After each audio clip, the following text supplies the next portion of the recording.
Dead air. Good morning, everybody. It's Chris Hales here. Welcome to the transitioning. I'm not too sure what went to air there. And now I have myself in my ears. Just hang on a second here.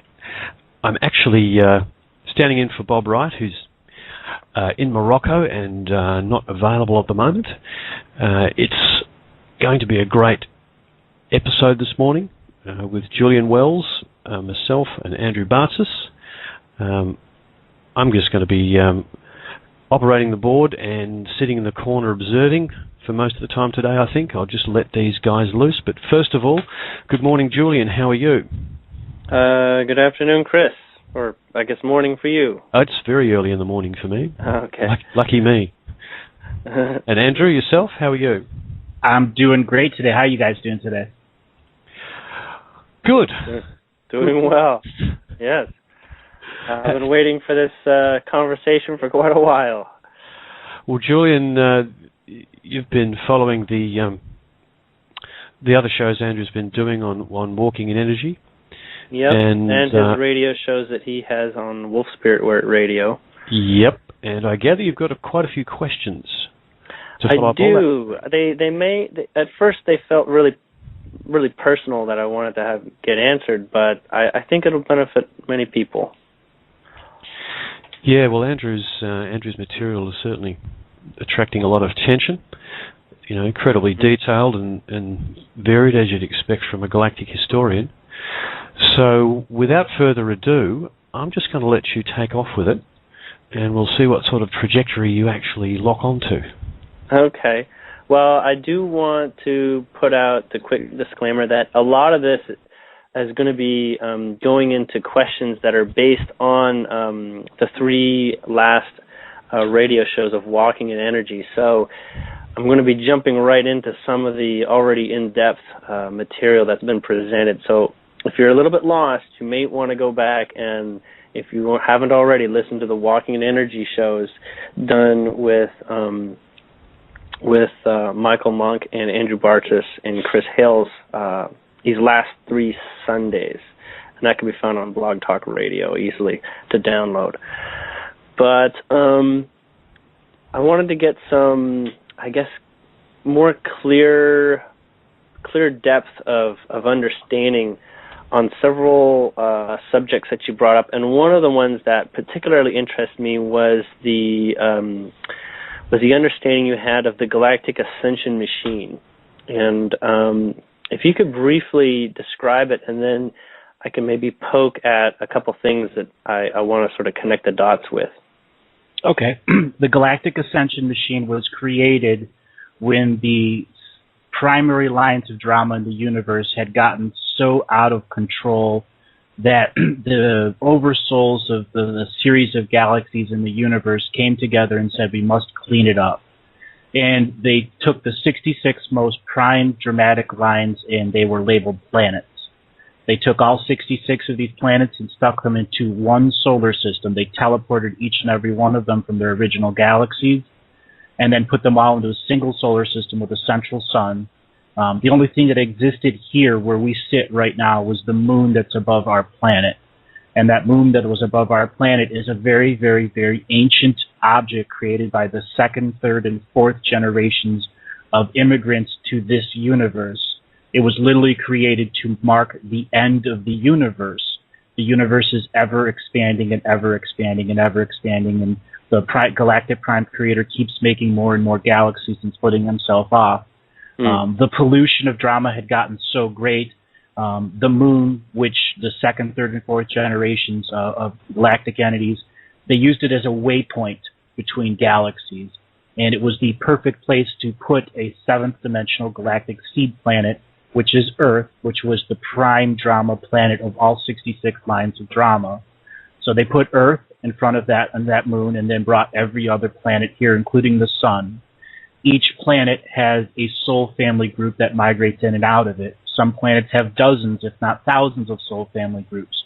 Our planet has 2,300 primary soul families and 700 secondary soul family groups. Mars and Venus and all those others have their own soul families. The sun is the representative of the heads of those soul families, the oldest versions of those.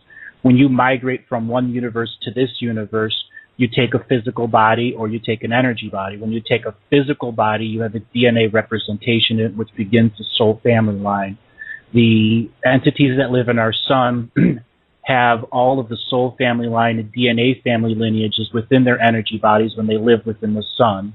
So if anything wants to enter the solar system, they must have DNA or soul relations to get in. That is the base facts of how our universe works for each parts of the galactic Stargate system. So if you want to go from one sun to another sun, you must have DNA or soul relations to those entities that live within the sun. And then you can use a dimensional drive or a warp drive to get into this part of space. The Galactic Ascension machine, 520 to 560,000 years ago, is when it was put into this position that it's in now, where a management system was put in charge of Earth. Earth was the place that you come and get your PhD in the School of Hard Knocks. Mars is where you resolve war karma. Venus is where you resolve where brand new life that's coming to this galaxy and wants to understand the drama here goes. Venus is also the place of the philosophers that come here to resolve karmic issues through a broadcast system so people can be aware of the different types of philosophy. The Galactic Ascension machine itself has been under different levels of invasion on a spiritual level. When one galaxy decided to introduce war into the other galaxies, right at the rollout of Earth, where it was seventh dimensional seed planet, we're literally going to go seed life to a whole new galaxy. That's when the wars began. And the battle for Earth has always been that prime, because the time wars that have existed for 52 million years have always been about taking control of the energies of Earth so that you can literally populate a whole new galaxy with DNA wisdom into blank Akashic records planets. Is that now, are we to assume that our embodiments represent actual data? And then that's our use? Is that? No, not at all. You're a free-willed soul. This is a free-willed universe. And so when we talk about embodiments, I got this impression originally that the Galactic Ascension machine was something that was getting people to have experiences in these places in this solar system, and that we were the points of those experiences being expressed. No, actually, we're here to resolve karma and soul family lines, because too many suns themselves were extinguished by war. And when you extinguish a sun, you extinguish a spark of the galactic prime creator. So our sun actually has types of inhabitants within it. Yeah, there's 23 energetic cities in there that represent the oversouls of the 23 interacting galaxies that have all had drama related around Earth, Mars, Venus, or any of the 66 other planets. Does that account for its size? For why its size so immense? Its size is relative to the total soul power here in the solar system. So I guess my question is, other suns and other solar systems, do they have their own Galactic Ascension machine type scenarios going on? This is unique to this universe. Okay, so this is a one place where the Galactic Ascension machine, as you describe it, exists. Correct. For the purpose of development from souls from all over the place. I did want to talk a little bit about the primary soul families and the secondary soul families. If we could get a little bit of elaboration in a way that people might be able to understand a little bit exactly how we belong to these and how we might recognize them if we come across others that are a part of it face to face in our daily life. I'll start with the secondary soul families. Okay. Secondary soul families represent the animal spirits that are coming to Earth that have experienced sentience on other planets, but they're here to experience the sentience of the food chain of Earth. Earth is a very unique situation, the way our food chain is set up, the way our time is set up. So many younger spirits, yet very powerful spirits because of their experience, come here to be animal spirits and many of them become teachers of humans based off of the experiences they've had on other worlds, other suns, other dimensions, and other universes. Those secondary soul families, those 700, represent the brand new things that are migrating to our solar system. Our solar system, being the Galactic Ascension machine, at times will burn people out, quite literally, and they have to take a vacation from the machine itself. So they will bring other people in to temporarily experience here. So there's constantly people aware of how difficult it is to resolve karma based on time wars that have stretched for 52 million years. That's the purpose and function of the secondary soul families, those 7, or the 2,300 primary soul families basically equate down to Arcturian, Pleiadian, Orion, Dragaran, so on and so forth, till you get to 2,300 separate alien species that are completely DNA not related, yet have come to this planet and have been interacting over the last 52 million years, so all their DNA is now somehow interreactive within the skin suit technology of this planet. Mm. And is there any particular reason why we can assume that our blood relatives here on the planet may be soul relations or part of our soul family? In the current way we live, the vast majority of people do not have complete soul family in their actual DNA lifetime of this lifetime. The way the forces of domination and control have existed and created a multidimensional plan that stretches from the beginning of this concept was to make sure that everybody doesn't have soul family relations. Because if you do, you complete a soul code, and that group of soul family becomes immensely more powerful because of the nature of this world. It's a true free-willed world, a true co-creating world with a planetary sentience, it's a true seventh dimension sentience, yet there's technology and incarnation patterns that have totally limited to a third-dimensional reality. So could you say that part of our goals in our lifetimes, and probably those listening to this, would be to reconnect with those that are part of our soul family so we can develop our effectiveness? Absolutely, and that's what the event is about. Soul families coming through their separations of density and finding each other and expressing soul codes. Soul codes are the entirety of other solar systems that you've lived in. As I said earlier, to go to another world, another sun, you have to have DNA family relations or soul relations, and those represents the codes of you living someplace else. Because we are all come from other places to here, we all bring our codes of all the different dramatic lines that have been interacting with the 27 to 42 different galaxies that are intertwined into the pollution of drama that's been created from the 66 prime lines of drama. So, okay, on the note of Stargate travel, how is it that we have all those beings that are in our solar system right now who, as I sort of understand it, were not here not too long ago, who actually have come here recently? How did they come here? Did they come here through the Stargate system, or did they take the long way around and slowly got themselves over here? The answer is both. There is a migration pattern, a physical migration of three-dimensional, fourth-dimensional beings, as well as soul-related beings. The way the rest of the universe functions is there is always a recognition in commerce of the soul traveling. You don't need a body to exist anywhere. You can go to any planet and acquire the DNA body through commerce so you can exist on a planet, or you can physically travel to a planet and allow your energy body or physical body to adjust. So literally, bodies are disposable, and the reason the human skin suit is so literally valuable is because it has all of the DNA soul codes to the vast majority of our universe. So let me clarify again. These soul codes, is it something like if you want to travel to another galaxy or solar system, there's maybe like an IP address, and each code that you get to bring towards you is like one of the digits that completes the address? Yep. Okay. Exactly. A digit that completes the address, which shows you have absolute proof and permission to enter that solar system. So in this place and time, I'm assuming the event has a big part to play here. But what can we do to more quickly discover our soul family relations?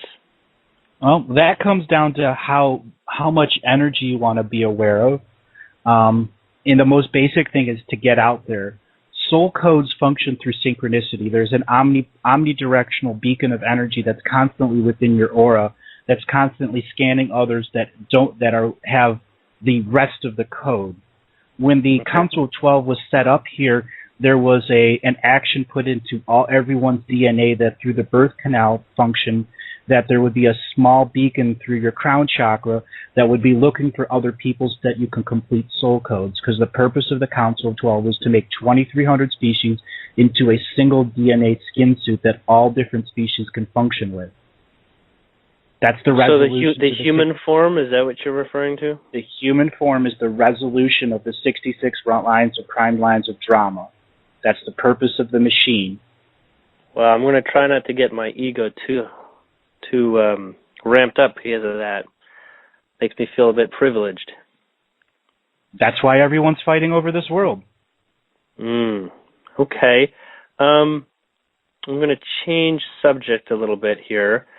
I've heard, and I've actually been personally confirmed in my head, but I couldn't really understand why. When there is a nuke that goes off on this planet, it destroys realities. Do you understand why that's exactly possible? Oh, yeah. Why would people off the planet be concerned about that? Why is that so detrimental? There's many ways to answer the question. And the best way I'll describe it is when you split atoms in an implosion-based thing, you are taking a reality that has limitations to it and introducing an infinity implosion to it. And that infinity implosion affects Earth on a seventh dimensional level. If Earth was a true third dimensional planet, it would not have as significant effects as it does. But Earth has 3 timelines for life and sentience existence on it. And those 3 timelines support as many as 200 primary lines of sentience. So one nuke affects all 3 timelines and affects all 7 layers of Earth's dimensions, even though there's a saddle that's limiting it to 3 dimensions, as well as the inner Earth, the outer Earth, and the astral world. It creates an implosion effect that literally sucks souls in and just restarts them from the beginning. They lose all their soul codes. Kind of like creepy black holes or something. Yep.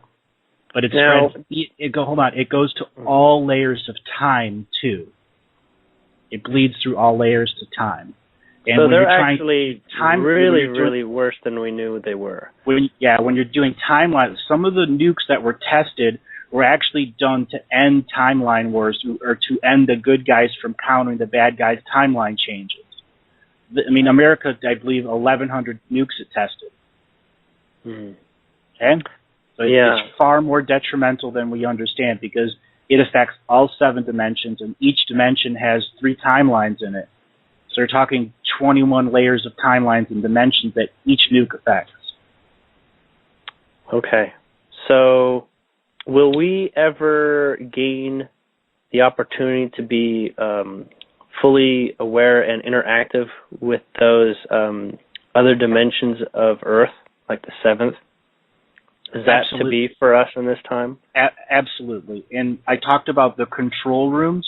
Once we have full control of those, we finish the Dreamtimes event, and we as a people, and when we as the people come together to occupy those control rooms, we'll be able to begin to experience that because we can literally raise the vibrational level of the grids of Earth inside on the surface of Earth and in the stratosphere. And once you have 2 empowered grids, it becomes extremely easy to astral project to any part of the world and for local realities to begin to be empowered by the true co-creating spirits that we are. Now, is that only from the control rooms, or is that just an ability we'll be able to produce? Well, all will have it, though there will be a transitioning time of learning how to do it.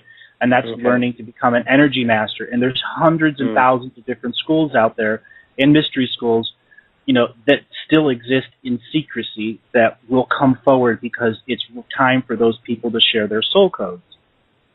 Correct. All right. Going to move on to a slightly different subject. As we know, that there's lots of people that are sort of like star seeds that are here acting as light workers. And I've often wondered, is everyone a star seed and is everyone on this mission, or are there only some people that seem to be aware of this and are actively trying to support the change?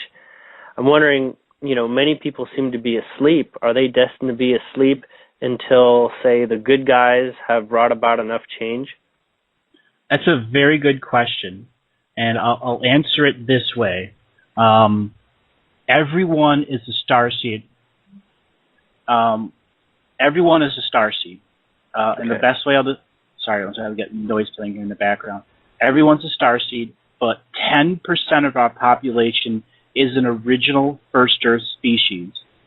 And at one point in time, Earth had 32 separate Earth species that it spawned as first species. And they spread between the three timelines, and they have been interbreeding with the new people that come here from refugee status. Earth has been in refugee status 12 different times, where it's taken people where planets were being destroyed in other war scenarios and welcomed them here, so they became an adopted first species. That's how we came to the 2,300 soul families. As for starseeds, in essence, everyone is a star seed, but some have been here so long that the star seed part of them really doesn't apply because they're so old, have had to go through so many soul contracts, so many wars, so many true loves, so many children, that quite literally they're here to experience the event so they can return to their own home planet through a migration pattern and be a starseed on their home planet with a complete layer of all knowledge and wisdom that they've experienced here on Earth. Okay, that actually leads me into another question. How valuable, or is it important for us to recognize our starseed origins? Is there functional use at this point in time for us to even know about them or to try to find what they are? Oh, yeah. There's plenty of functional use for it. That's one of the reasons the Galactic historian identifies species. It's going to be vital in the coming years that people can understand where they came from, and there'll be a transparent history and knowledge centers that people can go to learn about their homeworlds and begin to re-experience their through their amnesia that we have. We're a species with amnesia. And when we go through the remembering process, we'll learn we're going to be starseeds on our home worlds again. We're returning home after millions of years being away. Well, the question I call this the Great Migration. There was several dozen migrations here to Earth where trillions of spirits came. And there are trillions of spirits here. There's not just the 7,300,000,000 here. There's trillions that are locked into this galactic ascension machine. Not to mention the many hundreds of billions of actual physical ETs that are in the solar system right now, operating the quarantine system and interacting with different members of their soul family so that people can be awakened in the proper way. Now, I'm wondering, why not just evolve into greater consciousness? Why do we need to reconnect with our path? It's almost like, why not just focus on what's in front of us? There's a big reason why. Okay. We aren't in control of this world right now, though it's slowly being pried from their hands. And when the Council 12 was set up, its purpose was to bring us into a single species so that we could have that actual resolution that you're talking about. But the system was hijacked by multidimensional beings who are literally trying to create a new prime creator in a single galaxy that already has a prime creator. And so they're actually trying to get us all to become something other than what we had all originally intended for ourselves.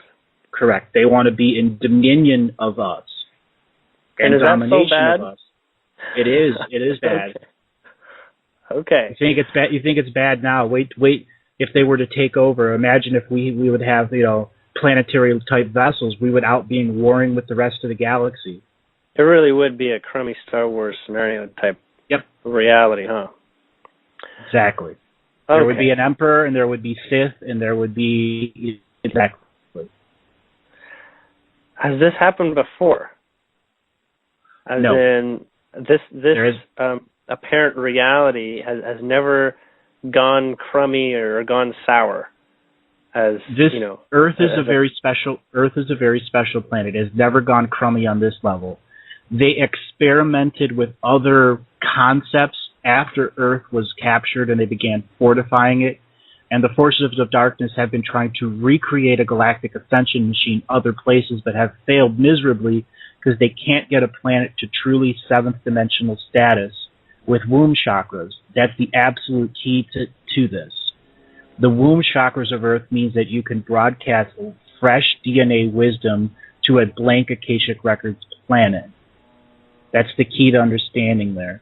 And when you have describe the blank Akashic Record planet? It's not computing for me right now. What could that possibly be? A blank Akashic Record? Is that just like a rock out in space? No, it's a soul who has raised their vibration and dimensions enough and has come to determination that they can become a sun or they can become a planet. And if they choose to become a planet, they make a contract with the galaxy to be a planet. And what they do, they start with the most basic wisdom that they've had. So if you had somebody that's been lived on a bunch of different planets, he uses all of that DNA wisdom to start the planet itself, the rock, the centers, and creates opportunities within that for souls to migrate to a blank Akashic Record planet. Those people that migrate there bring their wisdom, and Earth can then transfer to the crustal system during its creation process 10,000 times the amount of DNA soul codes, so that soul that started a planet has an encyclopedia of life forms that anything can incarnate in. So, that's what you mean. You really do mean about the beginning of a planet. Yes. And they haven't been able to find a way to create another galactic ascension machine on another planet. Nope. That's why our DNA is so important. That's why they have been kidnapping us off this world. That's why they're smuggling us. Everything that's going on right now is all about so that they could have enough of DNA before the change so they can recreate it on another place, and then those multidimensional beings can be in charge of that world from the very beginning instead of being given power by the Prime Creator. It's starting to feel like that DNA is a form of energy, I don't want to say currency, but energy potential. And to harness that is probably the biggest goal. That's the way commerce functions. That's the way intergalactic commerce functions. Material objects can be created by the skin suit technology. That's the consciousness exploration vehicle. And the consciousness exploration vehicle, the human, isn't limited at its start. We have all the codes. The human ones, but not necessarily our Pleiadian relations or our Arcturian relations and whatnot. They have a different set of codes. They're much different kind of species. Remember, the universe is ever expanding and new galaxies are being created all the time. We have codes to galaxies that haven't been created yet. And that's our destiny. It's not destiny. Destiny is one of those human terms. Let's just say that's where our momentum is probably leading toward. No, our momentum is leading us to our proper migration patterns to return to our soul families and our original home worlds so that we could share our soul codes with everyone else. Many of these species use cloning and can no longer have children. Some of these beings live 80,000 years. We'll have to teach them how to be pregnant. Otherwise, they'll stick them in a cloning chamber till they're 1,000 years old and never experience the child, never experience the birth process. That's what we have to offer. We get to teach them our culture, our humor, our comedy. And yes, we will raise in vibration and begin to adapt to their worlds, but what we bring is life. back to connect to their trees of life. So many of these beings haven't lived on regular planets or higher dimensional planets in so long. They just live in space with no sun to actively anchor them. They need to be retaught again how to be mothers, how to be fathers, how to be brothers and sisters. Okay. Getting to another question that I was really excited to speak on is you mentioned to me, I can't remember exactly when, but that the ships that are in our solar system actually have their own intelligence. They have AI. Correct. Could you explain a little bit how that is, and is it like, like the Terminator machines? They just know how to do certain things, but they won't do other things. So they're very purposeful sort of computer programs? No, they're actually sentient beings. So they're like a being that decides to be a ship? Yes, actually. I'll describe the building of a planet ship. Okay. You start with a foundation, an exoskeleton foundation, and you place very large-sized crystals in the four corners. If you have the sphere and the eight parts of the sphere, and then you invite brand new entities that are migrating from another universe into those crystals to be a part of a planetary vessel. Earth is a planet ship also. The vast majority of planets, at least 80% of planets in the entire universe, are actually capable of moving. Okay? When you build a planet, vessel. Like a vessel, they're actually created that way. When they invite brand new spirits migrating, they get to experience everything that the people on the planet ship experience in total transparency and honesty. So it's a way of rapidly allowing migratory entities from other universes to experience through mass input what it's like to be as a part of a community through experiencing the community's life and motions. When you build smaller ships, smaller ships, you actually find the entity and then build the ship around them. And the keys, humans, are the astrogators of the system and interact with the AI in such a way that we can complete our soul codes to a brand new universe, other universal being that has no soul codes. I'm trying to wrap my head around things like the difference between a scout craft and, say, a car we buy off an assembly line. You create a vessel around an artificial intelligence. So it's almost like if I were to take my computer and allow the computer to become my new vehicle and turn into like something that I can sit within and maneuver? No. You would start with a crystalline core and then invite an energetic entity that comes through a naturally existing stargate in blank void space. There's blank void spaces that have energy wells spread all throughout the universe. And outside of our solar system, there's many, many of these. And the second reason why this solar system is very valuable, new entities just cross the universal barrier and then have given the choice to take a physical DNA body or just be energy bodies. That's the part of the free will setup of our universe. They can roam the universe just as an energy being or be invited into a crystalline structure that gives them a body and allows them to experience travel in a dimensional matrix with people inside the vessel who are sharing all of their knowledge, all of their wisdom, and all of their experiences so that entity understands what this free-willed universe is about and can co-creatively explore the universe. I'm getting it. Thank you. Yeah. So obviously the process of creating even a scout craft is a very in-depth process. It can be done within hours. It can be done within hours, and there's no limitations?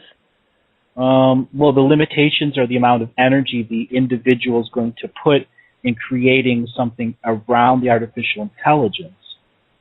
some planet ships have 4, 5, or 6 artificial intelligences, and as many as 2 or 3 million individual beings will invest energy master energies into the creation process of the superstructure that is the transition drive, the dimension drive, the life support, the plants, the animals, everything that exists, because it's an entire planet on the inside. And then the surface, depending on the type of way they design it, can actually look like Earth, or it can just look like the concrete hull or an armored hull, depending on the purpose of the vessel. Now, there's lots of people that are talking about, man creating spacefaring vessels. There's supposedly the government that's made some vessels. There's some people who have some really good designs. I know Marin Kesh has also discussed the potential of creating flying vessels. Are these fundamentally different? Yes. I mean, I'm thinking they are. They're probably quite limited in their capabilities. Not that limited. They're actually older technology. Like as many as a 500,000-year-old generation of technology. The types of vessels that are out here now are the top of the line, because consciousness explorers are continuously looking for these new entities that want to come in here and have purpose within our universe, so they can occupy the central artificial intelligence systems. And the Keshi-type vessels and the American Space Program vessels are three-dimensional representations that use dimensional drives, the old-school dimensional drive that didn't allow you to actually jump into a stargate of a sun. The old way is you basically made a dimensional rip and came in just outside the solar system, and then used standard propulsionary drives or magnetic drives to enter the bubble of the solar system. That's known as free-roaming galactic vessels, when you use an older type of drive like that. So people here really haven't figured that one out yet? No, not at all. Are we allowed to begin exploring in those fields as a post-event? There'll be a transition. Or is that going to be seen as like a way to escape the Earth's and the solar system and go off and, Well, to answer the question as best as I can, when the event is getting up and going and people are out there marching in the streets and we're reclaiming our willpower, there's going to be many, many, many people who said, I'm done here. I can't take it anymore. I want to leave.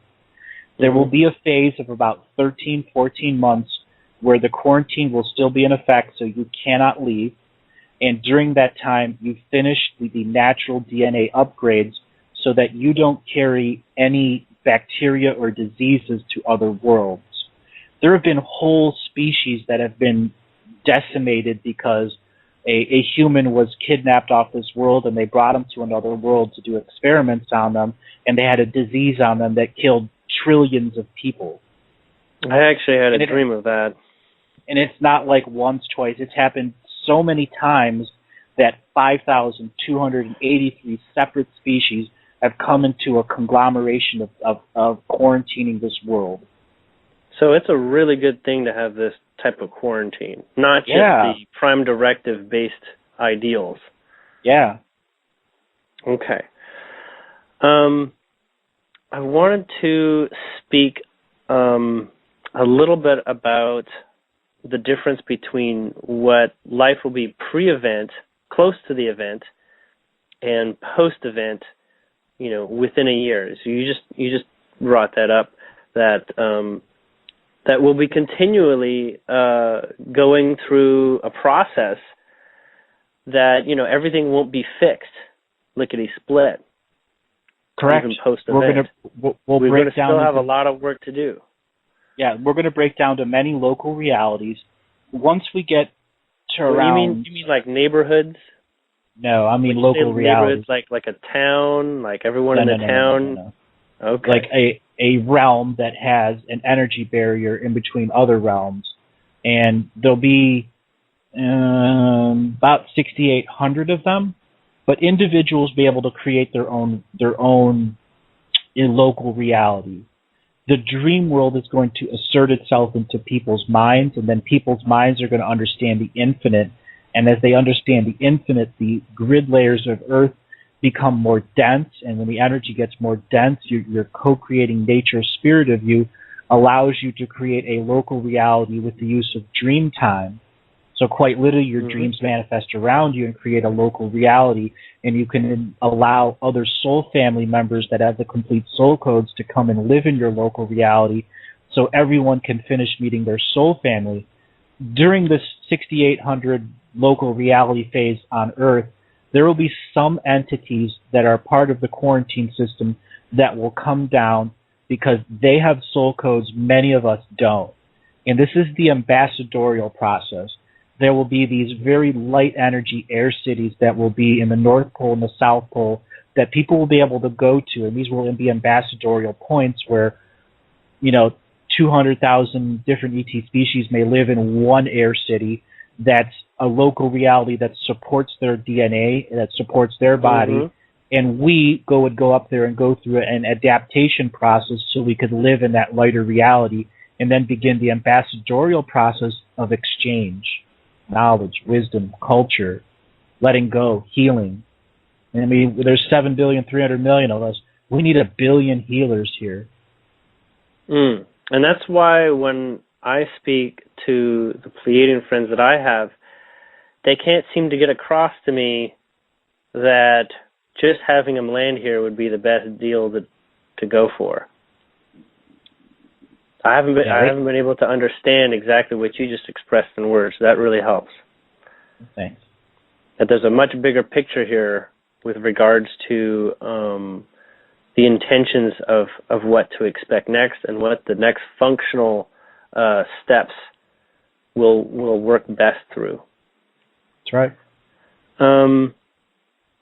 I want to speak a little bit more to these local realities. I've had lots of dreams where it wasn't just a dream, but I was being taught that we can localize our reality and actually gain a large amount of control over these local realities, and we would create almost as important as the realities that we establish, and we'll use templates of what we're living in right now to make them. But would almost be as important would be how to transition between the realities, almost as if the doorways to go from one to the next and to participate in others is also of importance. Yeah, it's very important. We as a species will have to go through the remembering, and many of us are going to create local realities out of the beginning of the event that are just private for us. There are our own manifested dream worlds. Yeah, they'll start that way. Yeah, it'll start that way, and then we'll begin to share it because we instinctively understand in dream world we get to meet the rest of our soul family because it's been denied to us for so long. There will be technologies that aid people in creating their own local realities, and much of it will be crystalline technology that's based in the original Lemurian technology that's spread out to the various parts of the multiverse that help other species live the same way we do, in multidimensional style, local realities, because it's actually very, very, very, very rare to have a world that has one single common reality. And if I thought Earth was holding that for us. You got to realize. Let's look at the Roman Empire, who went out and conquered the Germans, the French, the British. They were conquering local realities. Okay, which are established based on communities, what we understand as communities. Say that again? So these local realities are established and maintained based on local communities, you might say? Correct. Local people communities. People of like mind decide to live together. Yes. Now, in the old days, when like the Roman Empire would conquer Germany, they were conquering all the local realities. That's why war has been used with religion, because you were conquering the local realities. The same thing here in the United States, South America. when you have to think, why did Columbus discover America in 1492, even though there's so much evidence that it was there? Because the Turtle Island, United States and South America, was a separate local reality. It was beyond the concept of other people. And there came a time where one group became so dominant they were able to totally dominate another local reality, which was another continent. Hmm. That really sucks. Yeah, and that's why we're going to separate back to the local realities again. So now, we can return to our natural way of living. Wouldn't that generate a lot of fear of separation anxieties? Well, a lot of that will be dealt with in dream time, the separation of fear, and that's getting over the way the world makes us live. If you have a dream event, right? If you have a dream event with the visitation of your full soul family, and you come out of it in tears, you truly understand that we were meant to live a different way. You're talking to my experience. Well, that and many other people. Yeah. Okay. I'm really glad we're getting through a lot of data that I wanted to speak to. I'm going to ask a couple questions. I'm not really sure how to elaborate on them. You might know exactly what I'm actually intending here. The Council of 12. I've wanted to understand just a little bit more how they're being involved during this timeout. You have a lot of data that speaks to they're being shuffled or they're basically being moved around, so that they're not the same 12 that we had like 3 months ago. Correct. What it comes down to is on the audit, which was done by Prime Creator on March 20th to the 22nd, the Prime Creator came in and read every single soul contract on all dimensions, on all timelines, and understood the multidimensional equation in absolute total, and determined that the Council of 12 was not doing its job and was not resolving the 2,300 primary soul families and incarnated species into a single bloodline to resolve the primary lines of drama of the Galactic Ascension, its actual purpose. It wasn't allowing graduating classes to leave the world ever, actually, and therefore it failed. And what that meant is it had to come to a resolution. All of the neutral sides of the Council of 12, because there was 7 dark, 5 light, and it originally was 4, 4, and 4, the neutrals had all been kicked out. So the most obvious thing was to put in neutral members of a council so that they can come to a resolution, instead of being a system that's locked into the votes slanted toward the dark. Right. So the people that are being walk-in replaced are the ones that aren't fully invested into a timeline war, because many of the people on the Council of 12 purposely didn't invest themselves into timeline wars. They had proxies of themselves do it. So when a walk-in comes in and takes over someone, it has to take over all of their contracts. Otherwise, it begins to unravel all of the time situations that existed before we became unified on a single timeline in 2011, June 2011. So this is a really big deal. Yes. It has to come to a proper resolution with the proper people holding the soul contracts, and the DNA skin suit that the walk-in comes into holds all the soul contracts. Now, how easy would it be for all these aspects, or I guess pieces of these individuals, these council members, how do they get the memo? Is it just that they begin to feel differently, or no.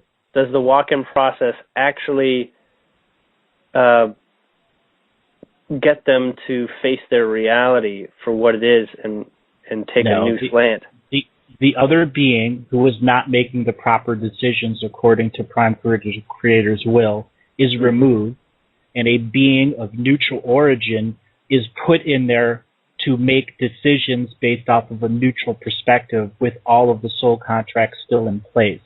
So it's like putting the super shock troops, specialist, light, neutral forces into a body in the absolute worst situation possible, because you have, minions above and below that are set on a path of domination and control and all of a sudden those controlling entities are giving different rules, therefore the system will begin to cannibalize itself. So those people that are walk-ins are truly the ones coming in and doing the hardest work. Okay. These are not all necessarily public figures that we would recognize, I'm assuming. Correct. Many of them are behind-the-scenes controllers. Not just presidents and popes and things like that. Right. But like people in the Pentagon that nobody knows about, perhaps. Correct. But has a large influence. Correct. Obviously these new walk-ins know what's going on. They'll probably be quite aware of the game, quite aware of what's going on, and they really probably could use a lot of support. How do we know, as people who are not directly connected to the Council of 12, how do we know how to help them? That's a tricky question. Well, I'm not trying to trick you. I'm just wondering. No. Tricky to answer. No, I know you're not trying to trick me. It's tricky to answer. Okay. And it comes back to reclaiming your free will. The more energy you take away from the system, the more effective these walk-ins can be. Right. Okay. That's why I'm putting out these different, resolutions and removings of contracts from the different systems. It's so that people start exercising their free will and become active supporters of those walk-ins and active supporters of an awakening and a change. By us reclaiming our free will, by us ending our spiritual contracts with systems of domination and control, we literally help the event to come closer. Now, I wanted to share for those listening here that you put some out on Facebook this last week, and they were actually read aloud on the last Walking in Energy show. And from my personal experience, the transformations were virtually instantaneously and radical. I've never shed so many tears from the transformation that came from them. And I just want to impress on those who feel that they're in the awakening process or feel that they might have some things holding them back that they don't quite understand. Look into these. It takes very little physical effort to read them aloud to yourself. And I've done them a couple times, and it only took a couple times, at least for me. And I see that, it could be an affirmation when you get up in the morning. But it was unbelievable transformation came from it. That's all I can really explain. Practically magical, you might say. So I'm a very large supporter of what you've been sharing, and I hear you're coming out with some more. Yeah, I just put one out on the media, and I'll be putting one out on the government and United Nations next, and then I'll be putting one of the final ones out that begins reasserting all of our contracts back to Earth Mother as the primary being of dominion and not domination. Well, I do also, even though I'm supporting these, I do want the listener to read them for their truth that they may feel. Note that words can program other individuals. You can rewrite or enslave someone with words. So even though I'm suggesting that you check these out, obviously it takes a certain degree of recognizing the truth within them before the effect can be really incorporated. Now, don't do it just because I said so. I know I just said that. I'm countering myself here. But if you're not understanding what the words are saying, and maybe there's a part of it that it doesn't tie in with what you understand, you don't have to read that part. You don't have to, accept that part. Take from it, what works for you and what you believe serves your purpose in this point in time. I'm not saying if you don't read all of it that you can't make progress within yourself and your experience. They will support you at any level that you're ready for. Yeah. Julie, if I just make a comment on those soul contract cancellation documents. Mm-hmm. they are, in and of themselves, they're actually quite a detailed description of the degree to which we've given up our free will. When you look at the sheer number of aspects of even, say, the media, and how our tacit, our unconscious consent to it has completely railroaded our reality, if you like. And if you went, I guess when Andrew's finished the complete set of documents, if you read them, it'll actually be a description of what's been done to us.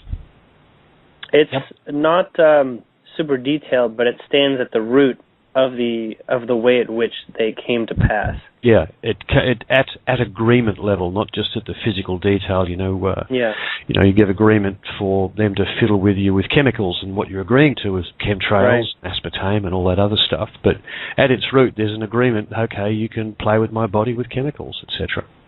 Yeah. Now, even people who don't understand the conspiracies will know and probably agree with a lot of the data that is to be read aloud or to be read, because it just seems common sense, right? It just seems obvious common sense, a lot of the words. And so it won't, require you to go into discovering the conspiracy behind things. It will just be like, yeah, of course I'll agree to that. All these, make perfect sense. But, I don't want you to take my word for it simply because I said so, because words are as powerful and actually the means in which spells can be created and used. So when you read aloud words and you have internal issues with some of the words, chill out and maybe not take that step. I can't promise that people won't repost Andrew's words and twist them and cut and paste, and make them different and actually turn them into a different form of energy. That's just the reality. You can cut and paste things, and if they're not directly from Andrew's Facebook space, then you aren't getting the original intent, and it could be manipulated. That's an issue, and so that's why even if you come across it, recognize each word and take what works for you in that moment in time. Andrew, would it be true to say that if you modify it because something bothers you and therefore make it more meaningful to you, that it will be more effective for you, even though it's different to your original version? Well, it's meant to be as a framework so people can modify it to fit themselves, because not everyone is ready for that level of detachment from the system. I wrote those for the people that are ready, and I've indicated many times, if you feel like you need to change it or you want to add to it, add to it. My original intent was to create a system of words that allows people to understand you can create a spiritual cord of equity that has all your DNA ancestors in it and all your soul family in it, separate of the system of domination and control, and that the decrees that you're reading out loud and removal of soul contracts is eliminating the systems of fine print that are being inserted into your past, present, or future lives. And when you use the foundations of that, it's to read it out loud, and so that's entered in your personal Akashic record, so nothing can redact your Akashic record, nothing can modify your DNA, nothing can modify your soul family. So many of us do not have full soul family, that so much of what's written there is returning the power to the soul family and not the system of domination and control.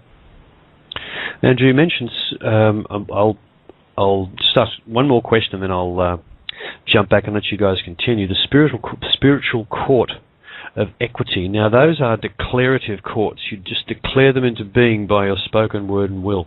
Is that correct? And then who occupies them is your ancestors, Earth Mother, and any other DNA soul relations, or your past, present, and future lives.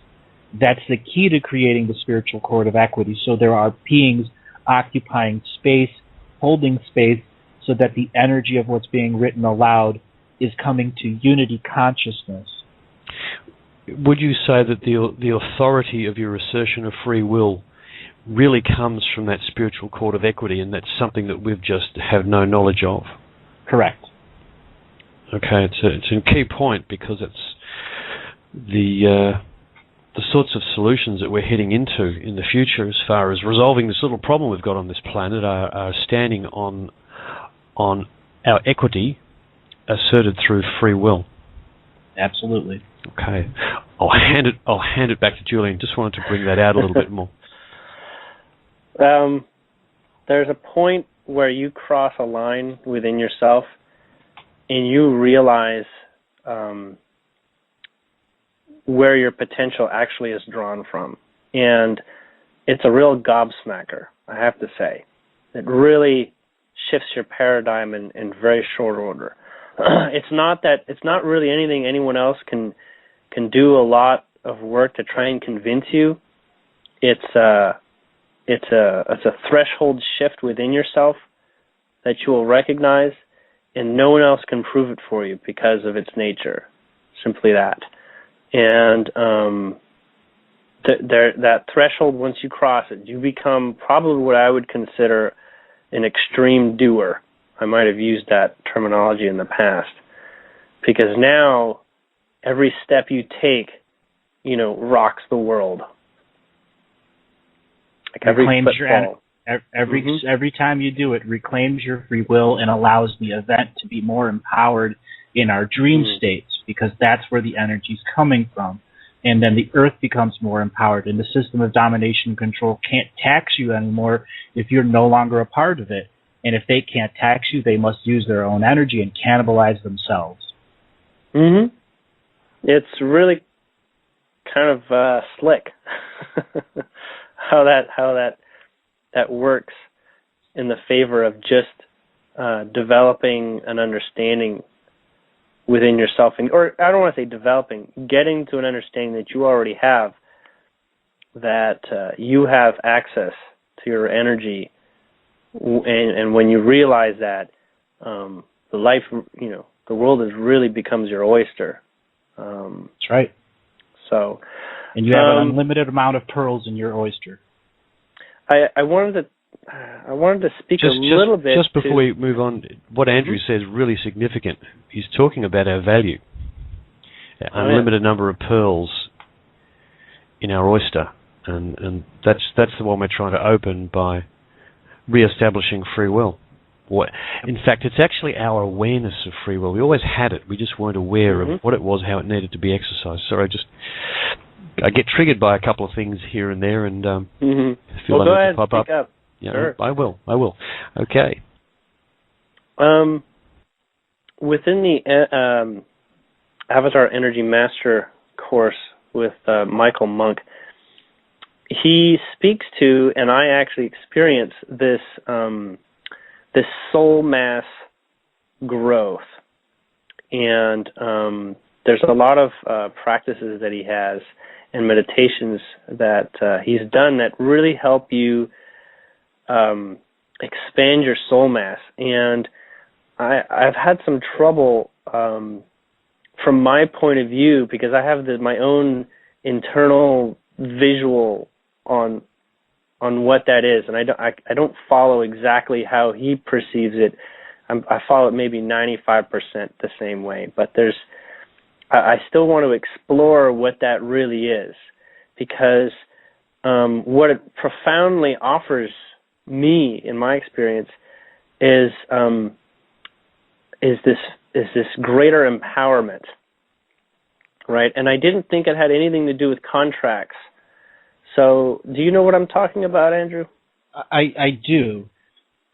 Every soul that migrates from another universe does the terminology soul mass expansion differently. And right now in the states that we're in, we're limited by our linguistics on purpose with the systems of domination and control. And the limitation of linguistics prevents people from identifying that they function a little bit differently in this universe. There's no cookie-cutter way for everyone. It is your free will. When different schools come forward, like Michael's or any of the other mystery schools, they try the cookie-cutter system because they know there's going to be a mass investment at some time. But it always comes to the individual knowing what's right for them, following the wisdom of their teachers, their masters, and the educations that they have, yet you are still the sole person that does the consciousness exploration. Mm-hmm. Yeah, it's like my experience, I don't even know how to explain it. It's almost like I feel like when I pay particular attention, it's almost like my body begins to radiate a glowing, right? It's a tingling, glowing feeling. I almost wonder if I'm actually becoming more bioluminescent. Well, no, you're activating your crown chakra and allowing more of your dream world self, which is the true finite you existing on this world. I'm sorry, the true infinite you existing on this world to enter your crown chakra. Though your body may limit it at the medulla oblongata level, the rest of it goes into your aura, and when your soul mass expansion, by that linguistical definition, you're literally expanding your aura with your consciousness inside the expansion. I've spoken about an omnidirectional field of energy in you. You're expanding that omnidirectional field with consciousness so that the omnidirectional field can become an experiential tool or vehicle. So that's why I can feel something 2 feet away from my hands. Yes. Like I can feel things on my desk. Correct. I mean, I'm not always aware of it, but I do know when I sort of charge myself, the range increases. Mm-hmm. It's really fantastic, guys. If you haven't looked into his course, they really do well to help develop your sensitivity this way, and offer practices to help you expand your energy field. Moving to a couple smaller questions. Chris, did you have any particularly strong questions you wanted to get out? Because I have some small nitpick things I want to get out next. They're not that important. No, I'd say I do have a couple of things, but I'm going to cherry pick the conversation so far a little bit to do that. Why don't you finish your thoughts, and then I'll ask a couple of questions that relate back to things you've discussed in the last hour. Okay. Oh, by the way, Julien, do you want a break for music? It's just past the hour. Do you want to take a music break? I don't need a break, but I think others probably should get a chance, those listening live. So let's do a song break. Do we have something on the board we can bring up? Well, there's a bunch of songs here. Oh, wait. The one I like is the Over the Rainbow one there? I haven't heard that in a long time. Over the Rainbow. Okay, just hang on a second while I... Yes, it is. We heard that a long time ago. Yes, it is. It's here. Oh. It's about 6.5 minutes, which will be ample for a quick break. So, do it now? Yes, please. Okay. We'll see each other on the other side. Cheers. And we're back. That was absolutely gorgeous, Julien. Well chosen. I love that one. I heard it so long ago on a Collective Imagination show, and I was hoping it might still be on the board. Who that was. Okay, well, you were going to go into a few small questions. Yes, and a little bit more personal, but I won't get into those. Basically, there were some questions relative to Andrew himself, so I was just going to check in to see if he had some answers. It might help others with their experiences. So, I'm kind of new to observing people's higher aspects, and I've done it on a couple occasions, and the experience was very tremendous for me. I know that they don't have a particular appearance that I need to remain associated with. However, there were these sort of like goddess-type beings when I viewed Lisa Harrison and other people as well, but in particular her case was like a goddess, and that individual would communicate with me. And this level of Lisa, I'm just speaking to Lisa specifically, I'm not trying to put her on the spot, didn't look like Lisa, like the human Lisa. And she didn't act a lot like the human Lisa. I can see it. I can see the interrelation in terms of personality, but this person was really tremendous and a really interesting expression of her. Now, some men actually were goddesses too. And I was wondering, at what level do you think I'm actually perceiving these individuals? Is this their soul family representative or something like that? You're experiencing their oversoul. Oversoul. She's really an old spirit. She's from like the third generations of spirits born on the planet. So she's really old. Okay, and she's been on many worlds, been involved in many of the dramatic lines of karma. And when she chose to came here, like many of the other people that are in radio or the truth movement, you know, they came here to bring their soul codes and all of those people that regularly incarnate on other planets with them. It's like the leadership saying, we're going to go here via our free will. You aren't entitled in any way, shape, or form to have to come. You must do it on your own free will, and knowing it's not going to be easy. And in fact, many of us old souls are going to get mired in the worst of the worst drama throughout thousands of lifetimes. But at the end, we're all going to manifest the most positive things to come about change. Because the whole purpose of the Galactic Ascension machine was to bring all the dramatic planets here. And that means the most dramatic people are here. And if you want to resolve karma with the most dramatic individuals, you have to come and incarnate with them. Right. They may need to be your mother, your father, your dog, your cat, your president, so on and so forth. So I'm not trying to say that her identity was like a goddess and others weren't. They're all pretty impressive and hard to perceive almost. But I tend not to look at them unless I get permission from the person. I'm getting the feeling you don't get that same feeling that you need to ask for permission. I experience this world differently. I've already downloaded the entire Akashic record of this planet and 20,000 others. They're already within me. What I'm wondering is my own bounds. Should I continue to ask people if I can look at their oversoul? Because I get this feeling that I should, like it's polite. The answer, the physical person most of the time is completely unaware of their oversoul. And you can view that in the dream world. If the awake you wants to view a person's higher soul or oversoul, it's already communicating with you the response that can communicate to it. So there already is a yes answer waiting for you because you're a finite person who turns on a quantum field of no time. So when you turn on the quantum field, there already is the acceptance of yes, it's there for you to view.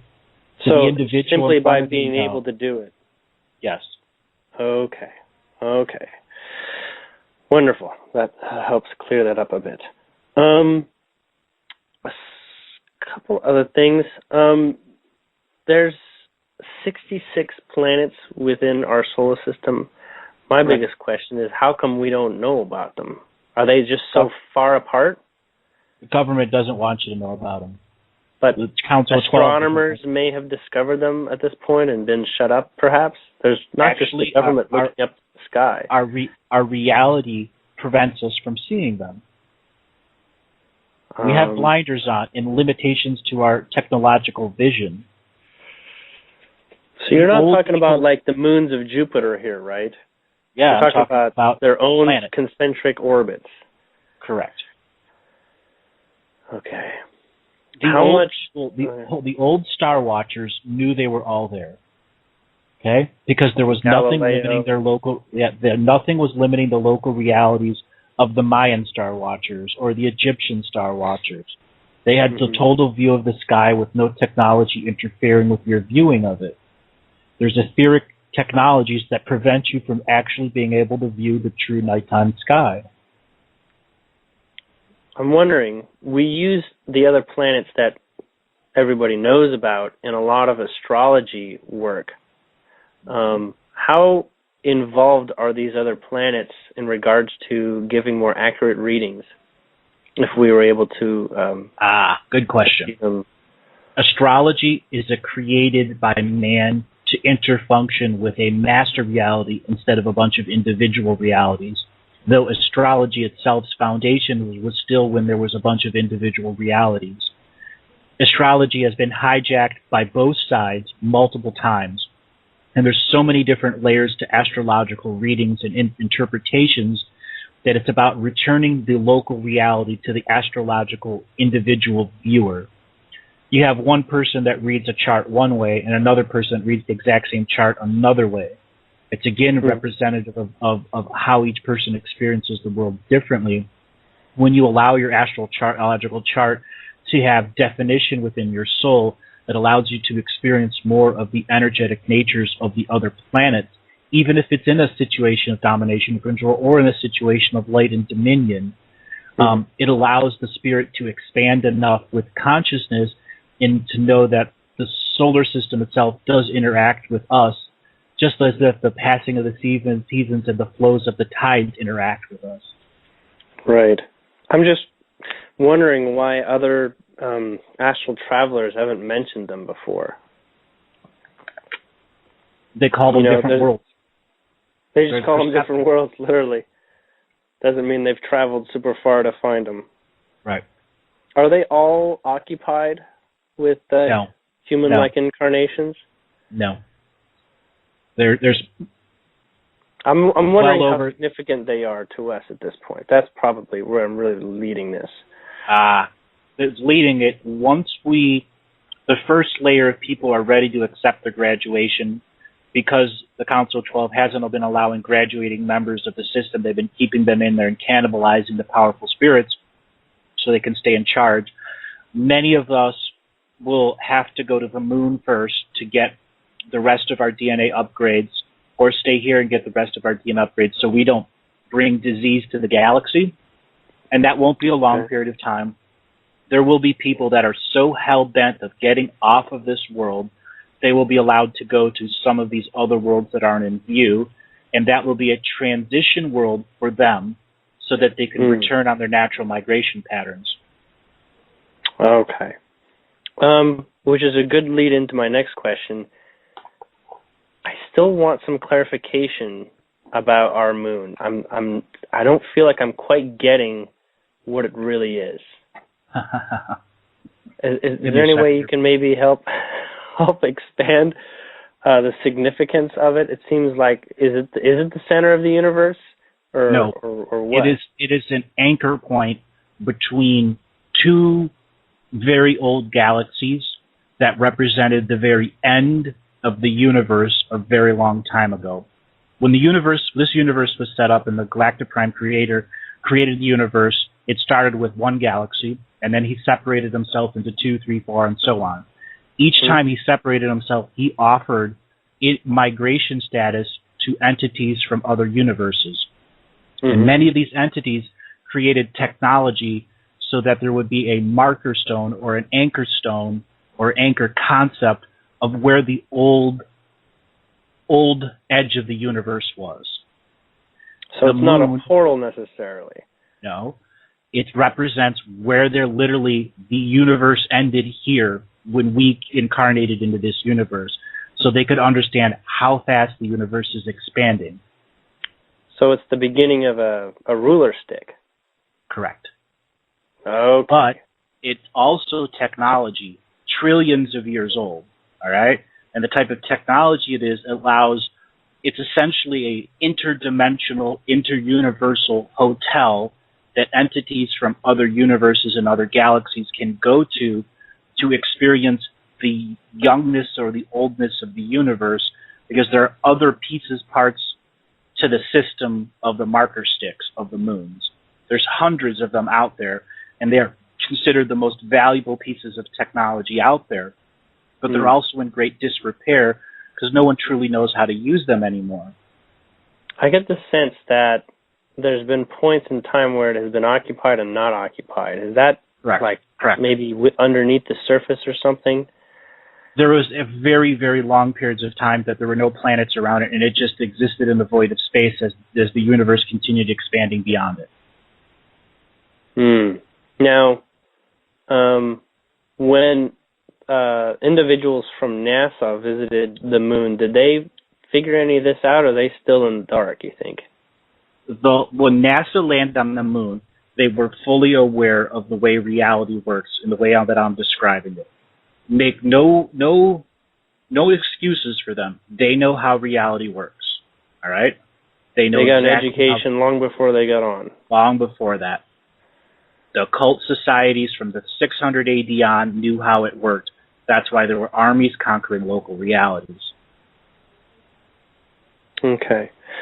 Speaking a little bit about this sensation that astronauts have felt after leaving a certain distance from the Earth, that they've experienced sort of like a lifting of the veil of sorts.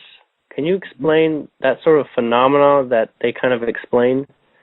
You are leaving the unity consciousness or disunity consciousness of Earth and entering into a space where the galactic consciousness is not dense at all. So you have the veil of the disunity or unity consciousness of Earth removed and enter into the galactic consciousness, which is very, very thin. Now, is that a place where it would be useful for us to travel to gain greater awareness of things? Absolutely. And expand our personal levels of consciousness? Absolutely. That's why astral projection into outer space is so beneficial, people. No actual physical planet, just go into outer space. I recommend people go and find a meteorite. You can buy them all over the internet in local rock shops. Hold it in your hands and project your consciousness into open space.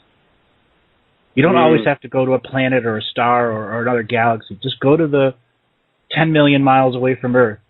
Just sit out there and understand or just zoom straight up from your local awareness of your body. Yep.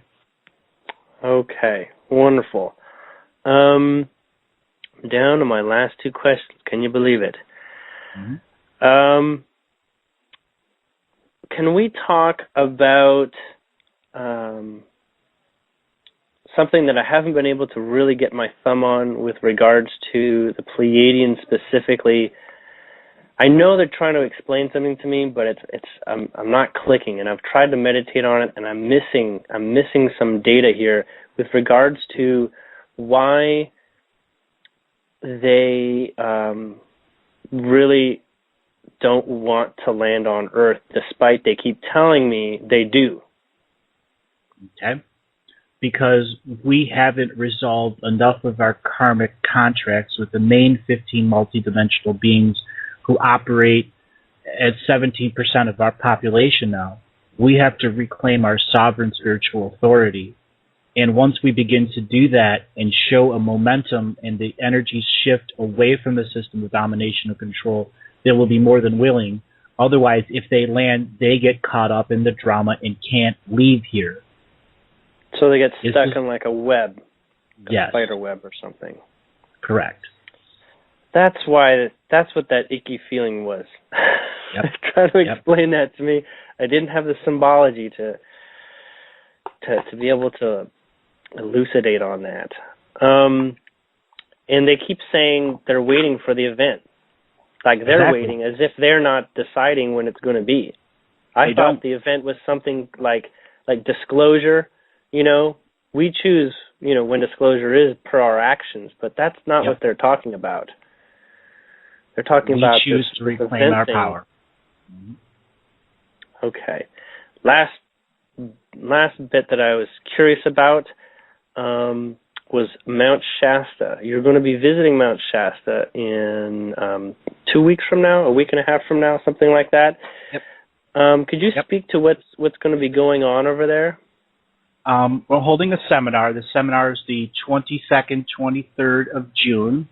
There'll be Rob Potter, Jen Hillman, myself, and Dale Benedum as speakers there. Rob Potter will be speaking about Ascended Masters and will be leading a portal activation at Panther Meadows as well as Stewart Mineral Springs. Rob has traveled all over the world, the Giza Pyramids, has been a part of many, many different seminars as well as the ones he leads himself. He works with Cobra. He'll be doing his Ascended Masters talk.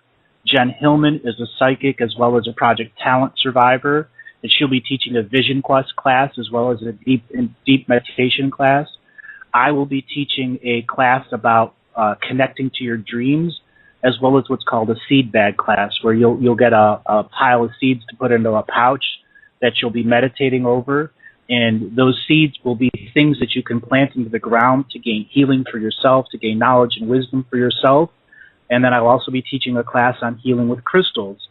Dale Benedum is a craftsman of Lemurian technology. He makes copper and crystal Lemurian headbands, as well as healing rods that are fabulous healing rods. In fact, I have both his products. You can check Dale out at LemurianCrystalHeadbands.com, or you can go to my website, AndrewBartzis.com, and find out all about that.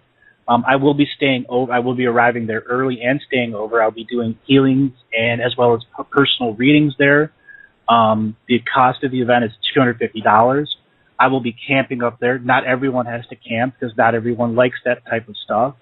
We'll be meeting at the Master's Room at 301 Old Stage Road. All the information is there on my webpage. There are many, many people coming down there that are going to be doing radio interviews and video interviews with me there.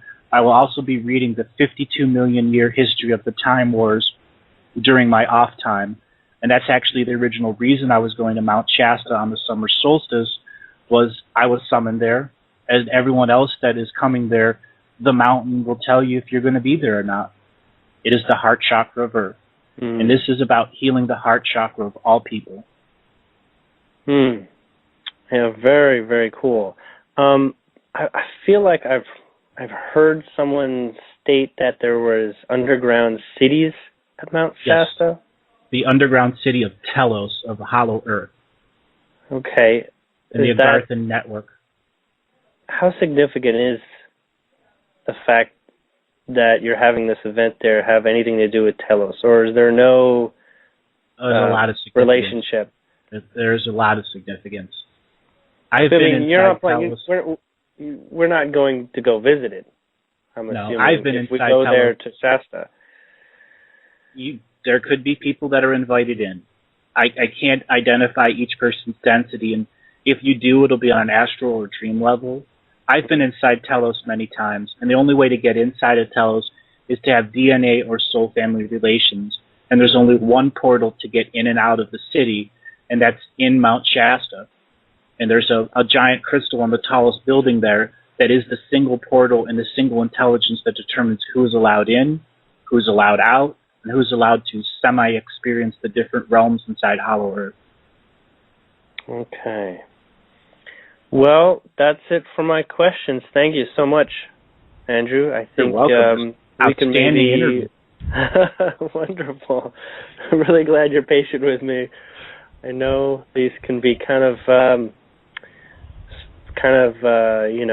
out there, I guess, for some other people who are not used to this information. So I'm glad you being really good at explaining it for those people that are new. Chris, did you want to? Yeah, I do actually. Questions? Yeah, I'd also like to thank Julien for the really incisive questioning there, because the 3 interviews I've done with Andrew, because they're so intense, I actually don't remember much content.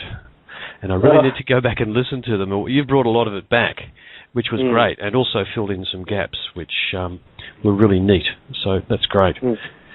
So my questions jump amongst the content from the first hour, but we'll start back with completing soul families, and the synchronicity aspect of being drawn together, because one of the things that I note is that your soul family isn't necessarily your DNA family.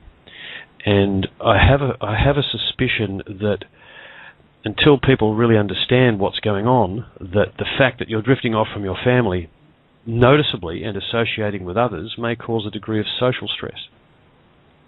Oh yeah, it will cause much social stress because your soul has a beacon inside it, and that beacon is attracting you to other soul family.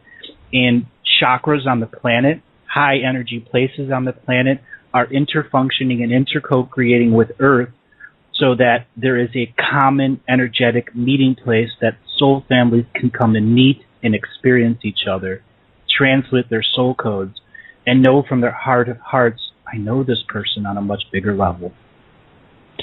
Well, in part, that's what will be happening at Mount Shasta then. Correct. Yeah. Good. Well, good. It's going to be interesting, as is all of this entire process. Will there be any data that will be shared outside for people who are not be able to visit? Yes, I'm going to be doing 2 live shows from up there. I'm not exactly sure what dates. It's going to be dependent on internet connection. I have somebody else co-hosting my show while I'm gone, Nikki Fetzi. She's a very powerful psychic also. So I will join her. I will also have other people that are be doing interviews up there. In all of the entire reading of the 52 million years of time, it will be shared on my YouTube channel or on my webpage. I haven't determined exactly where I'll share it. And there's a person that's going to be converting all of the Time War data into a book, and that will also be available within a few weeks. Excellent. Very good. Okay, next question. Are the 3 timelines you spoke of still running? Oh, yes. And if I was to move between timelines, would I even be aware of it? No. Is it a matter of which drama's playing out? How does that actually look if you switch timelines? We humanity that's functioning as the graduating class post-audit is on the central timeline. The timeline above us has a different group of sentients that is still under domination and control, but on a very lower scale.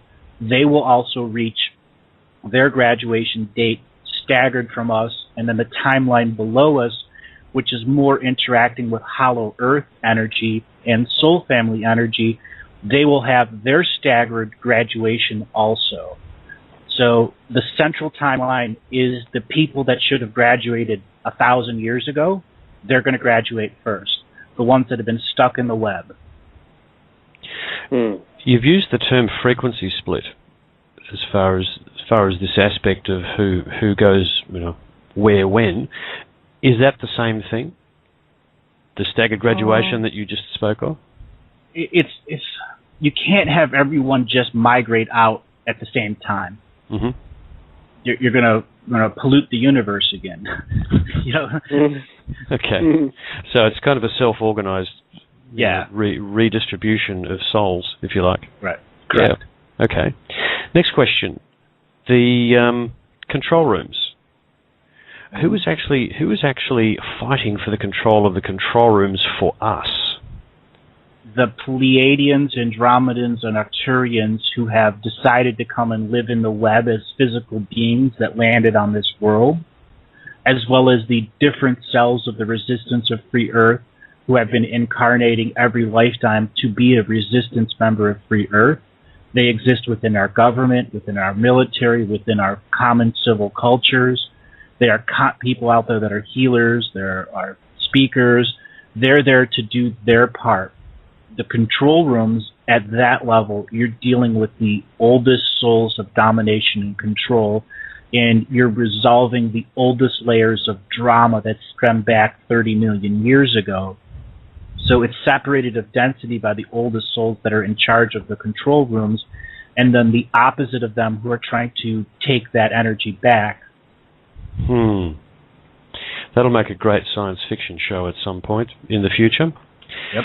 Mm-hmm. Now, relating back to those very old soul families who are actually trying to, completely abscond with this planet, the summary of the whole situation on the planet seems to be that the intention of this planet was to develop a unified species whose DNA could bring back life to the universe and heal problems throughout the universe, versus the other scenario where is it 13 or 15 soul families who came here to dominate the Earth and to create another prime creator being inside this universe. That seems to be the big game.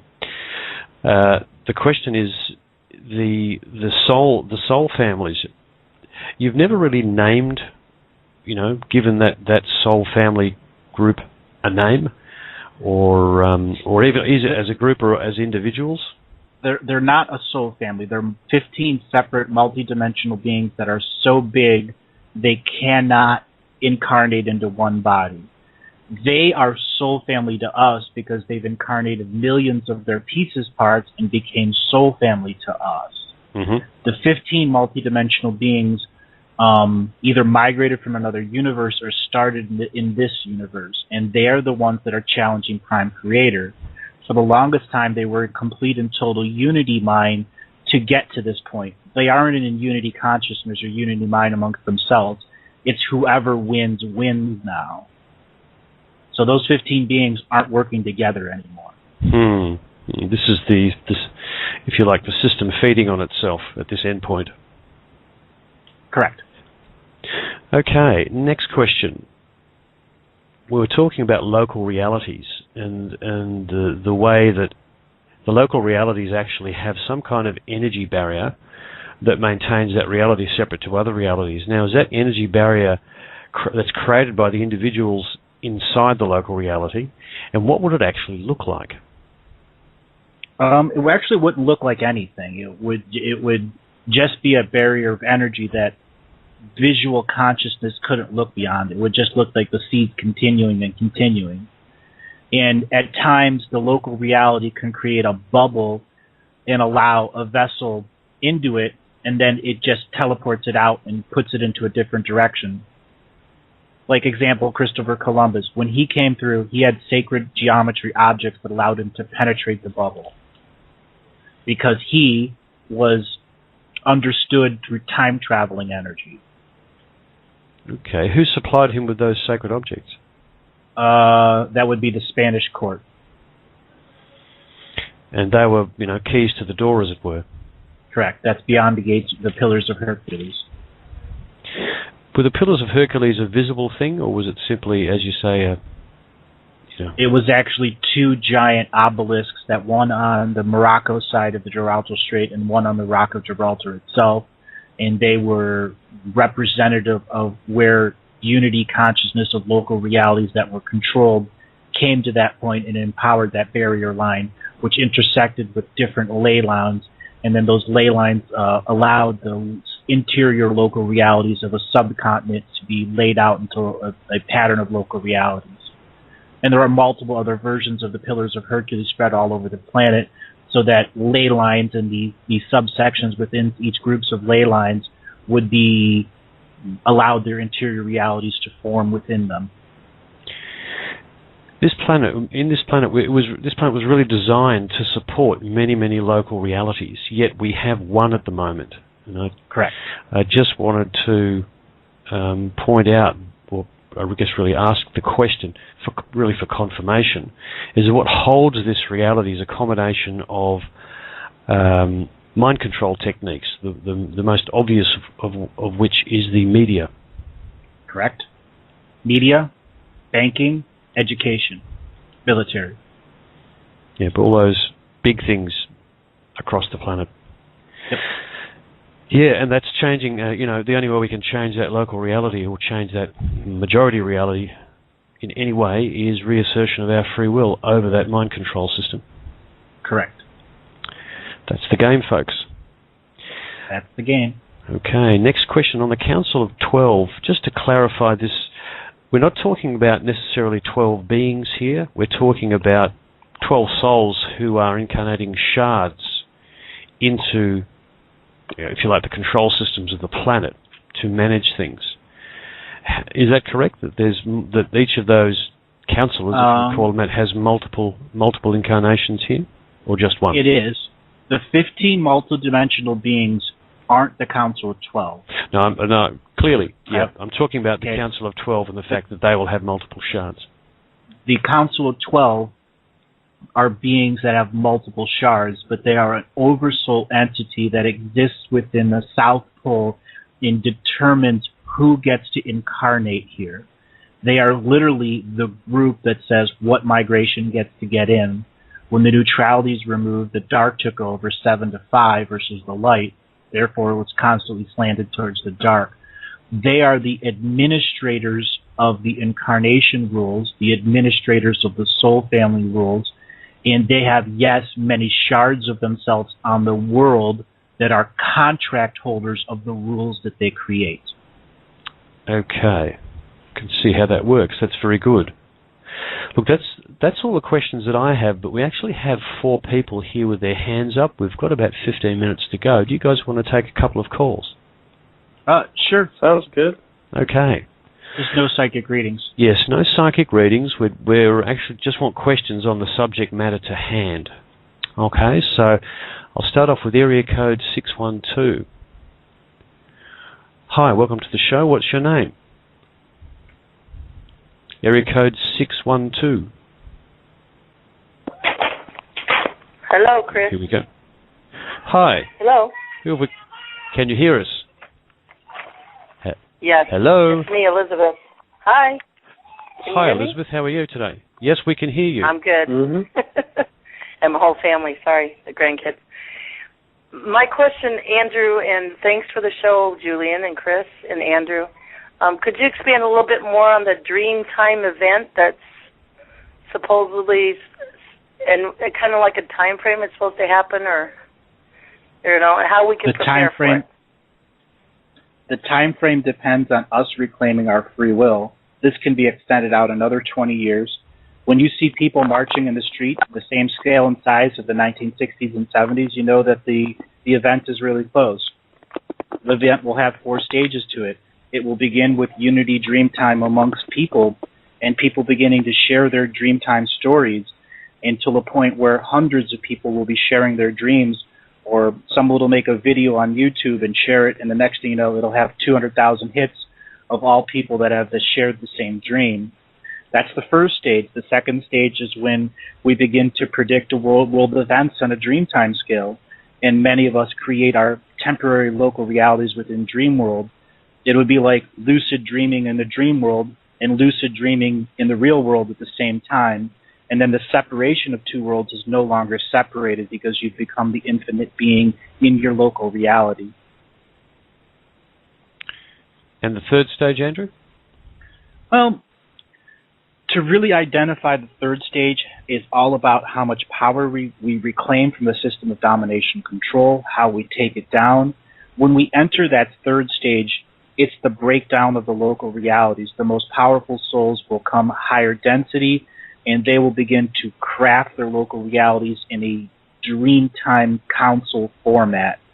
New York City would be a classic example where the sacred geometry would be erased and a new sacred geometry would be created that allows all people in New York City to experience the Dreamtime of the North Pole, separate of the domination and control Dreamtime grid. So on New York City, Los Angeles, all of them would become their own local realities, and how one local reality shares media with another local reality will determine how we are beginning to take down the system of domination and control. One local reality in New York City might be reporting another version of Sandy Hook, and one local reality in Los Angeles will like it's never happened. Okay. It'll work that way.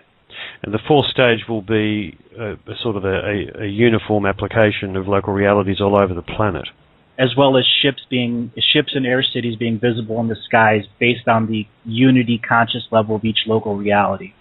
When there's a peak of energy, there will be ships in the skies and based on local realities.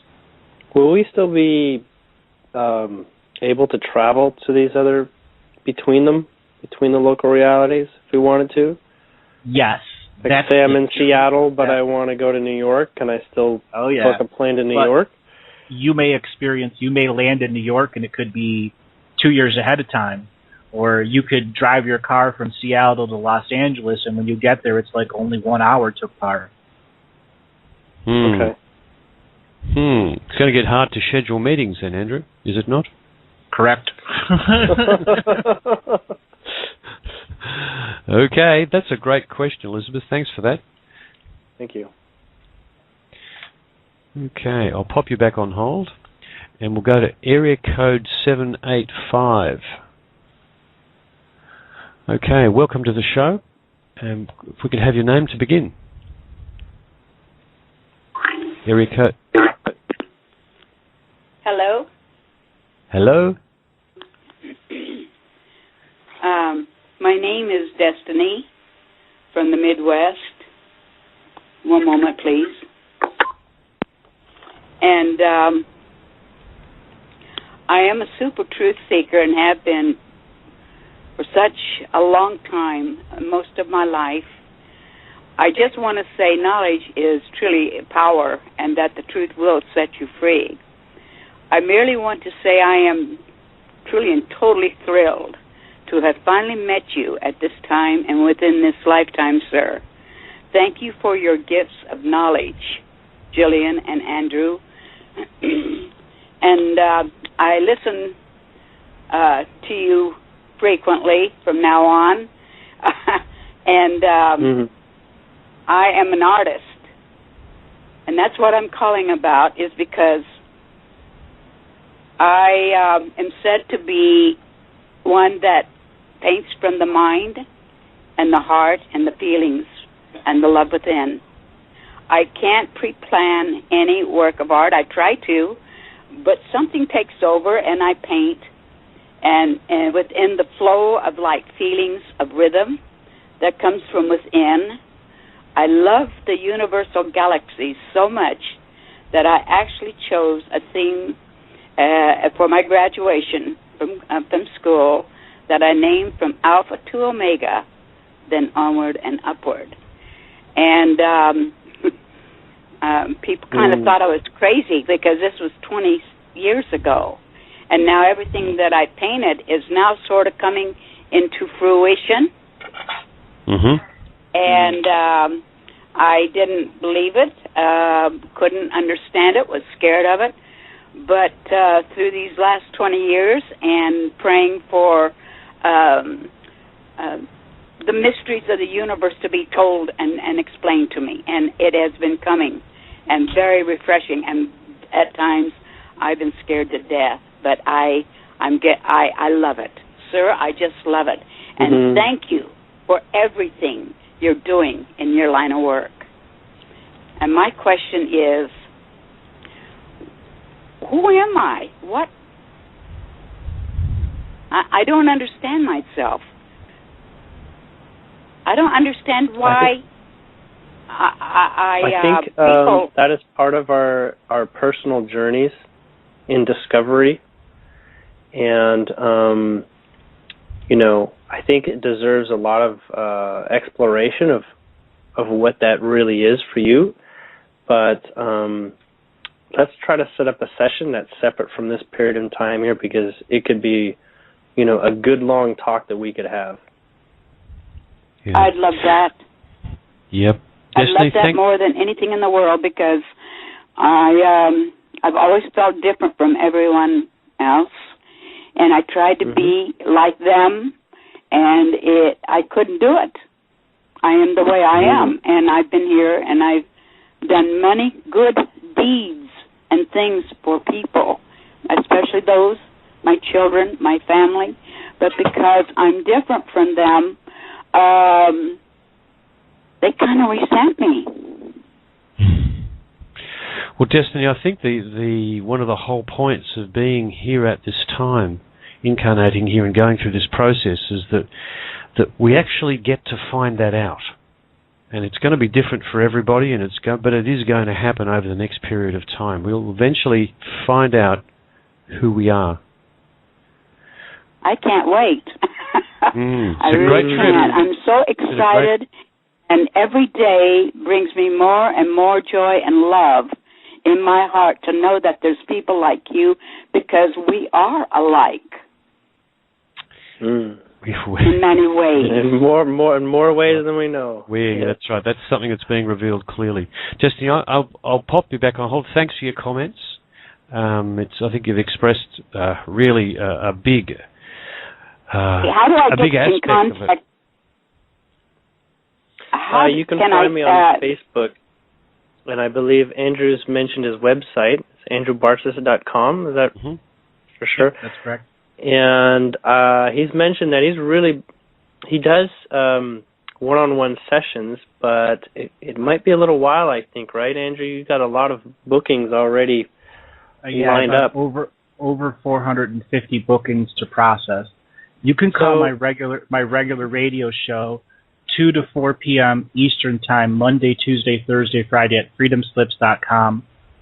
I get 200 to 300 callers each show, and I only take 12 to 14 callers each show, so it may be a little hard for you to get through. If you go to my website and fill out the contact form, you'll get an email for the automated booking system that I'm installing. Okay. But you'll find that just having the intention to explore your greater nature will attract multiple avenues for that to make itself present in your experience. Especially at the moment, because synchronicity has kicked in big time. Big, yeah. Destiny, thanks very much for that. I'll pop you back on hold. We've got about a minute and a half to wrap up. So, Andrew, any final comments? I look forward to seeing whoever's coming out to Mount Shasta. It's going to be a reunion of Soul Family, and it's going to be an outstanding event. I want to thank Julien and both you, Chris, for running those outstanding shows with Michael Monk and Peter Shelton. And Julien, you're an outstanding individual who's getting a very firm grasp of some of these most complex subjects. And the questions you asked today just show how much you're expanding at a lightning speed. Yeah, Julien's evolution has been very, very interesting and rewarding to be a part of, and I have to thank Julien for including me in that. And also thank you, Andrew, just for the huge amount of information that you can impart so clearly. It really is absolute gift.